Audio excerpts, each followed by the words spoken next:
Well, we've been working with GMI now since 2000. At least it's been 20 years since we started working. But about in 2000, we started Gospel Ministries International, just kind of to form a corporate backing to the work around the world, and it's been growing. When we got involved in media here in Bolivia years ago, 12 years ago, we realized how efficient it was. We realized that that it could bring in the best speakers from around the world. You can correct issues, you can teach people, and you have access to all of the public. So then we started doing the same thing in Europe, and we have 11 channels in Europe. And then we started doing it in Asia, and we started doing it in Africa, and then we did it. We tried to start in Australia. It was a little bit more difficult. Boy, there was a big storm against it. But then a few years later, we got a chance to start in New Zealand, and that thing just really took off. And we have the First Light Broadcasting Network there that has been now almost coming up on 5 years, broadcasting in every single city of New Zealand, plus on satellite now. And it's been very, very positive for church growth. But it also has a storm of opposition coming from the division. Nobody accuses us of doing anything wrong. They just don't like to have another a network, I guess, that they don't control. But because of Australia, South Pacific Division, and because of Europe especially, where maybe the theology is not standard Adventist theology, what was happening was they officially requested the General Conference to try to stop these networks. So Pastor Ted Wilson, who has been a friend for many years, he told me, David, man, you have, everywhere you go, the church is growing. We know you love the church. We know you're loyal to the mission of the church, but you got a lot of enemies. And I said, well, they happen to be the same ones you have. and he said, yes.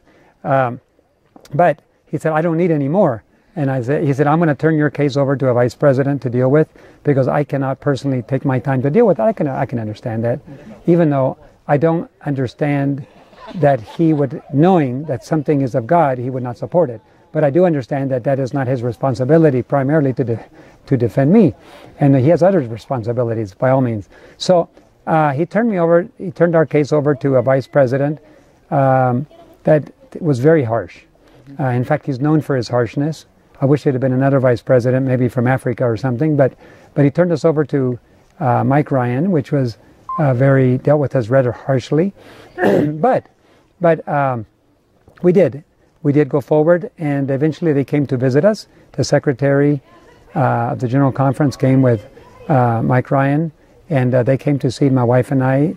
My wife and I had a meeting for about 2 hours with them. The main purpose of their visit was how to stop GMI. And they said, you're working and opening up projects without permission. I said, well, we try to coordinate. We try to call all the union presidents, and we do our best to coordinate. And they said, no, it's not enough to try to coordinate. You need to ask permission before you do it.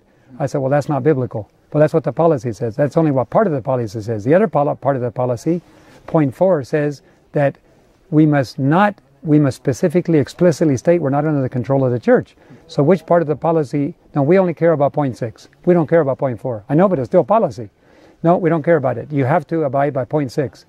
And so I don't have to abide by point 4. We only care about point 6.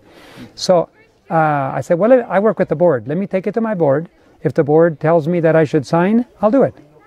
And so I met with my board. We have 4 ordained ministers and 4 retired presidents of large institutions, self-supporting institutions. And the unanimous decision was absolutely not. No supporting ministry will agree to always abide, always never move forward unless they have permission. That violates biblical principles. It violates the spirit of prophecy clearly, and we cannot abide by it. I said, anyway, because we were not willing to sign that they asked us to close down all our ministries for 10 years. And we said, well, does that only the television networks, or does that involve the airplanes and the lunches and the school, everything? You have to close everything down for 10 years and we can fix the problem. I said, I know, but then we'll lose our salvation over that. Because when God says, go into all the world and preach the gospel, and thousands are coming into the church every year, then I will be responsible for their blood if we close it down. But the board said no. And so I wrote him a kind letter and said, we can abide by the entire K05, all 6 points, but not just 0.6. They would not accept that. They only want 0.6 and they ignore the other 5 points. So nobody accused us of, we're not accused of bad theology, or we're not accused of anything wrong except not obeying that policy, which requires permission before opening up a project. That is something, that is the only thing that I'm aware of that is the main complaint. Now, I thought it would be nice with the years that it would slowly drift into past history, and it's been 4 years ago. Most people aren't really thinking about it too much, but this recent letter from Pastor Ted Wilson, in which he restates the position 4 years ago, and in addition throws in his personal opinion that he does not support me either. Actually, that's inappropriate for a president to do that. A president, the responsibility of a president is to state the position of the church, to state the position of the committee. If there was a committee that dealt with it, he can state that. For a president to say, I don't support it, is totally out of place. Personal opinion is not something that is supposed to be a part of decisions by the church. If we're going to get into personal opinions, it becomes a personal matter. No longer is it a denominational matter. And so I believe that was a sad thing that he said, that lowers the status of a president to say, I don't either. But in any case, they have asked him to do that, I'm sure. My wife and I both agree that Pastor Ted Wilson normally on his own would not do that. He's not that kind of person, but I know that he's under a lot of pressure. The South American division is number one. He listens very carefully to the South American division president because he gets most of his votes from here in the Inter-American division, and so I'm sure that he did it under pressure, but that's okay. He did it, and because he did it, then it wasn't just a letter that went to a few people. It was a letter that was released on the internet. Once that letter is, it's addressed not to a person either. It's addressed to the public. So once that letter came out, I was pretty distressed about it.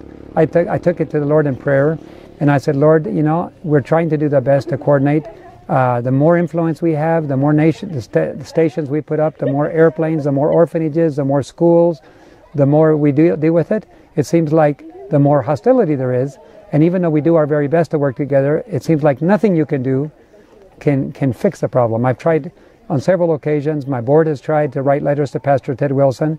He's never responded to. A friend of mine wrote to him, and he responded right away, saying that we don't want to work together. But when we write and say, let us meet together to try to work it out, he never answers. So as I was praying, I was saying, Lord, what do I do? I want to be respectful, but on the other hand, and the Lord said, don't feel discouraged. This is one of the most beautiful opportunities you will ever have to deal openly with the issue.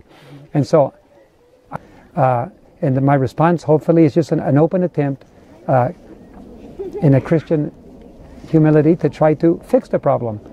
I'm not sure if he will respond or not. I'm not sure if he will open it or not. If he does, we will be delighted. Some of our board members will go together to meet with him, and we will work on see what we can do to work together. That's what God wants. If they decide not to answer, then the consequences on their hands. It's not on ours. It is now in the open. At this point, they can't wash their hands and say, he doesn't want to. No. Now the whole world knows that we want to work together, but they have not opened that opportunity. It's not the whole position of the church. It's the few men who would like to control God's work. I believe Pastor Wilson is surrounded by enemies of God's work.